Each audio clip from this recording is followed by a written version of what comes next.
عمران خان کی دانستہ یا غیر دانستہ بے ادبی اور گستاخیوں کا دفاع کرنے والے تمام بہنوں اور بھائیوں سے سوال۔ اس نے مزار پر سراسر مشرکانہ سجدہ کیا، آپ نے دفاع کرتے ہوئے اس کو ادب کہا، ہم نے مان لیا۔ اس سے لفظ خاتم النبیین 3 بار پڑھانے پر بھی ادا نہ ہو سکا اور معنی خیز ہنسی آپ نے دفاع کرتے ہوئے کہا زبان پھسل گئی تھی، ہم نے مان لیا۔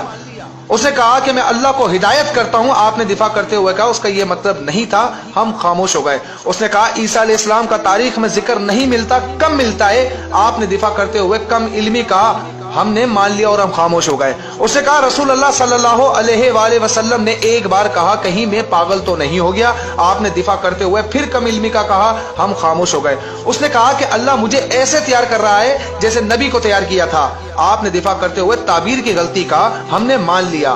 اس نے صحابہ کرام رضی اللہ تعالیٰ عنہ کو ڈرپوک کہتے ہوئے مال غنیمت کو لوٹ مار کہا، آپ نے جنگ احد کے واقعات کو توڑ موڑ کر خوب دفاع کیا، ہم خاموش ہو گئے۔ اس نے داڑھی کا سر عام مذاق اڑایا، آپ نے پھر ڈٹ کے دفاع کیا، ہم پھر خاموش ہو گئے۔ اس نے ایک انٹرویو میں قادیانیوں کے حق میں بولا، آپ پھر اقلیت کا منجل لے کر دفاع کرتے نظر آئے، ہم خاموش ہو گئے۔ اس نے جلسے کی گرمی کو جہنم کی گرمی سے زیادہ قرار دیتے ہوئے کہا اگر میں جہنم میں گیا تو مجھے گرمی نہیں لگے گی، آپ نے دفاع کرتے ہوئے کہا اس کا وہ مطلب نہیں تھا، ہم خاموش ہو گئے۔ اس نے سکھوں کے بت خانوں کو مکہ مکرمہ اور مدینہ المنورہ سے تشبیہ دی، آپ نے دفاع کیا۔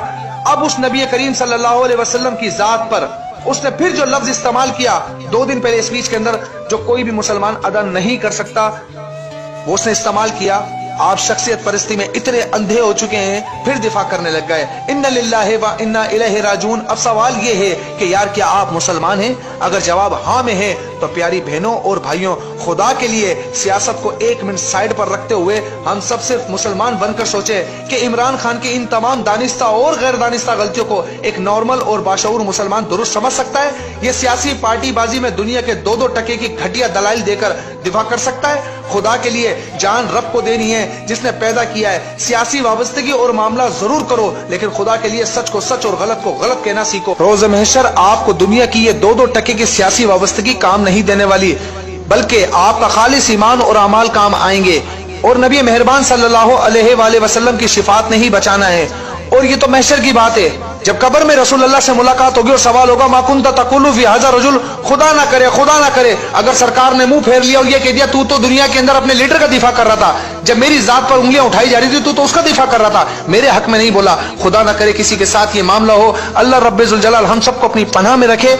جزاک اللہ و خیرہ۔ میری اس ویڈیو کو دیکھنے کے بعد کھلے ذہن سے سوچیے گا ضرور، اور اس کے بعد دعا ضرور کیجیے کہ اللہ مجھے اور آپ سب کو اور ہم سب کو ہدایت نصیب